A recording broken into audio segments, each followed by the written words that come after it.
Madame, Monsieur, amis téléspectateurs de la chaîne de télévision panafricaine Afrique Média, merci pour votre confiance. Vous le savez très bien, votre chaîne de télévision a déposé ses valises à Moscou.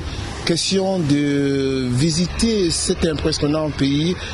Question de voir ce que la Russie fait non seulement pour le monde entier, mais également pour le continent africain. Et bien sûr, pour en parler, nous avons l'extraordinaire chance de rencontrer l'un des responsables de la diaspora africaine qui vit ici à Moscou depuis près de 30 ans. Yeah. An excellent opportunity for us to meet the person in charge of African diasporas here in Russia, noting very importantly that Russia hosts lots of Africans who have expressed how happy they are being here in Russia, and the person who facilitates Africans stay here and make them comfortable, of course, he's here with us. Thanks for accepting to meet Afrique Media. Thank you for the interview. For me, it's a great pleasure. Yeah. Je m'appelle Louis Gwenda, je suis le président de la diaspora camerounaise en Russie. Je suis le directeur des relations publiques et des médias dans l'Union des diasporas africaines. Et je suis le fondateur du journal Hello Africa qui raconte sur les possibilités d'investissement pour les Russes en Afrique. Voilà. Alors, la Russie, lorsqu'on parle de la Russie, on parle également de l'Afrique.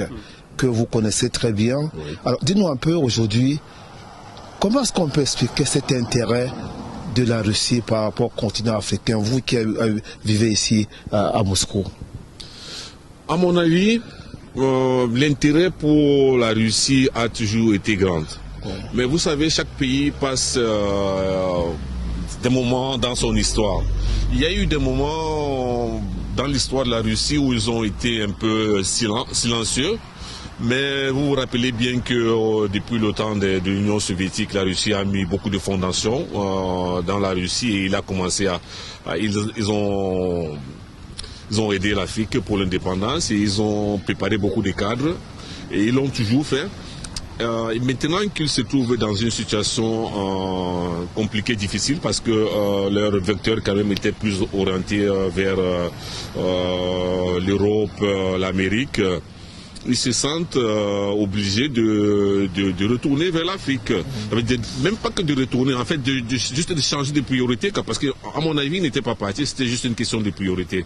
Donc maintenant, la priorité est sur la relation sur l'Afrique, c'est quelque chose que nous, on attend depuis. Nous qui vivons aussi, parce que pour nous, c'est très important. Now, lots of Africans are turning to Russia, and Russia has become a level ground for many Africans. Now, you have been here for the past 30 years, and we're seeing this new cooperation between Russia and Africa. How is the situation back here in Russia? And a lot of Africans are here. Let's know how they are being treated and how they are faring. You know, I live here for 30 years and nearly 30 years. The next year to be 30 years that I'm here, and I'm happy to be here. You know, I don't have problems. Yeah. So I like to be here because I work in a lot of countries. I was everywhere, you know, and that's the place where I really like, you know. And I'm not only the one, but this place is it's not so simple, you know. It's difficult. It's for people who have hard characters. But if you are here and if you are really if you are not lazy, a lot of opportunity for African people here. But for some who are lazy, of course, this is a difficult place for them to stay. And, you know, the Africans that are behaving themselves good don't have problems here. So that's what I can say. So for me, I never have problem here. And I know Africans that have problem, but mostly that's the African that they are doing things illegally, or maybe they are not behaving very good, you know. Et comment est-ce qu'on peut expliquer cela, les Africains qui vivent en toute tranquillité, un peu partout à travers la Fédération de Russie? Et concrètement, ces Africains, qu'est-ce qu'ils font ici? Les Russes, fondamentalement, sont très gentils et sont très accueillants. Mais ils sont en même temps comment je vais dire, ils sont en même temps prudents. Ça veut dire que c'est pas facile d'accéder à un Russe. Quand un Russe vous voit pour la première fois, pour lui, vous êtes un peu éloigné. Mais dès que vous faites connaissance, dès qu'il se rend compte que vous êtes une personne bien, vous êtes ensemble, ils sont très voilà, très ouverts. Et les Russes vraiment nous traitent les Africains en égalité. Ça veut dire qu'il n'y a pas ce complexe de supériorité que, par exemple, d'autres nations ont. Donc, nous, on se sent ici, on se sent vraiment dans l'assiette, quoi. Ça veut dire qu'il n'y a pas cette... Et en fait, pourquoi je pense encore que l'une des raisons, c'est qu'en Russie, il y a plus de 180 ethniques. À l'intérieur, c'est une fédération. Il y a plus de 180 ethnies, donc ils sont déjà habitués à collaborer et à vivre avec des gens de différentes ethniques et de différentes traditions et tout. Et les Africains, ce n'est qu'une ethnique de plus, quoi. Donc on nous traite vraiment comme les autres, quoi. Il n'y a pas de problème à ce sujet. Alors, vous travaillez également dans le cadre d'un très grand forum d'échange entre la Russie et le continent africain. Alors, est-ce qu'on peut avoir une idée de ces activités que vous menez au quotidien, non, avec d'autres représentants du continent, d'autres membres de la diaspora africaine qui se retrouvent à travers la fédération? Oui, bien entendu, on a une union des diasporas africaines qui compte en ce moment environ 35 pays africains. On est encore en train d'augmenter. Et en fait, nous avons 3 objectifs principaux. Le premier objectif, c'est s'entraider entre nous, faire la connaissance, faire un groupe pour que quand il y a un problème, on puisse se mettre ensemble. Et aussi pour que nous pouvons apporter des idées en tant que groupe. Parce que quand on est ensemble, on est plus fort. Voilà, ça c'est la première chose. La deuxième chose, c'est améliorer l'image de l'Afrique en Russie. Parce que malheureusement, les Russes ne connaissent pas beaucoup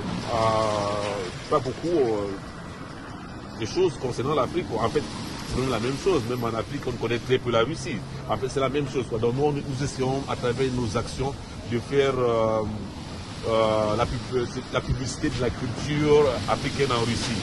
Et la troisième chose, notre troisième objectif, c'est d'essayer d'établir des relations commerciales entre la Russie et l'Afrique. Ça veut dire les investisseurs russes qui veulent investir en Russie, quand ils traversent par notre diaspora, on a tous des représentants qui peuvent les mettre dans les bonnes mains, avec des gens qui sont sur place, pour que ces gens-là les aident dans leur chemin en Afrique. Et tout au contraire aussi, quand les Africains veulent faire quelque chose avec la Russie, ils peuvent passer par nous et on les aide à faire connaissance avec les Russes qui sont sérieux et qui veulent vraiment travailler. And now we understand that several of African possibly students who want to come to Russia, considering the fact that the Russian Federation is giving an open hand to students, especially who want to study here. So at the level of studies and those wishing to come from Africa to study here, do you facilitate that also? And what do you tell Africans and students who are out there and who wish to come to Russia to study? You know, we are working now very hardly on this. Yesterday we have a meeting with the director of the University of Moscow. That's the biggest university. And we are now thinking on a project that will be the next year. That will be a project like association of the Russian university and African university. And 1 year we'll make a forum where the head of the African university will meet with the head of the Russian university, just to collaborate together and to see how they can make exchange. Okay. Yeah. Now about the student who wants to come here, we are preparing now a book to them to know how they can find university in Russia, how they can study here, how they can find the right people so they don't have problems, you know. And Russia now, and a lot of people don't know that, have a lot of opportunities of scholarship. And even in some universities, you can study in English. So you don't have even to learn the language. And some scholarships are really very good paid. They are paying even more than the average salary in Russia. So you can be a student, if you are a brilliant student, you can be a student with a scholarship that's more than the salary of... Voilà, merci. You can study in English. Okay. Merci, nous n'allons pas vous prendre beaucoup de temps. Peut-être on va sortir par cette dernière question. Alors, il y a un forum Russie-Afrique qui est annoncé. Il y a également le grand sommet Russie-Afrique aussi annoncé. Alors, vous qui vivez ici à Moscou, est-ce que vous pensez, qu'est-ce que vous pouvez dire aux Africains qui vous regardent en ce moment? Est-ce que vous pensez que ce sont là les pistes d'espoir qui sont annoncées pour le continent africain? Vous dites sincèrement, la Russie, c'est notre ami. La Russie, c'est un pays qui a des ressources comme l'Afrique. Donc, ce n'est pas un pays qui n'a pas de ressources, c'est un pays qui a beaucoup de ressources.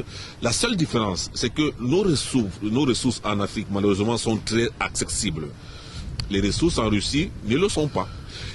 On doit apprendre. Il faut que la Russie nous apprenne comment défendre nos ressources et comment les exploiter. Parce qu'eux, ils savent exploiter les ressources, ils savent les valoriser. Ils ont de la technologie dont on a besoin. Donc je pense que ce forum, c'est une opportunité pour nous les Africains qui veulent vraiment changer quelque chose, qui veulent faire quelque chose, de venir faire connaissance avec ces Russes-là qui peuvent nous aider dans les domaines concernés à avancer. Et encore, je vais ajouter, en fait, la Russie se trouve en Afrique, mais se trouve au niveau des très grands entreprises, des consortiums. Ce sont des choses qui se passent avec l'État. Ce qui nous manque, c'est les petits et moyennes entreprises. Il n'y a pas de contact entre les petits et moyennes entreprises. Donc, moi, je dirais à nos frères qui sont dans les petits et moyennes entreprises de venir à ce forum pour rencontrer les Russes qui font la même chose et de travailler ensemble, parce que puisque ça va marcher, on aura des usines de transformation en Afrique dont on a besoin, on pourra commercialiser, on peut faire beaucoup de choses ensemble, donc c'est une très grande opportunité et j'invite voilà. les entrepreneurs. Merci beaucoup. Alors, Big Ben, nous sommes arrivés à la fin de cet entretien dans l'une des rues de Moscou avec ce très grand vaillant représentant du continent africain. Yes, exactly. And that was it from the streets of Moscow. We were very pleased to have met the president of Cameroonians in diaspora. Yes, And we're here in Moscow. It's a pleasure.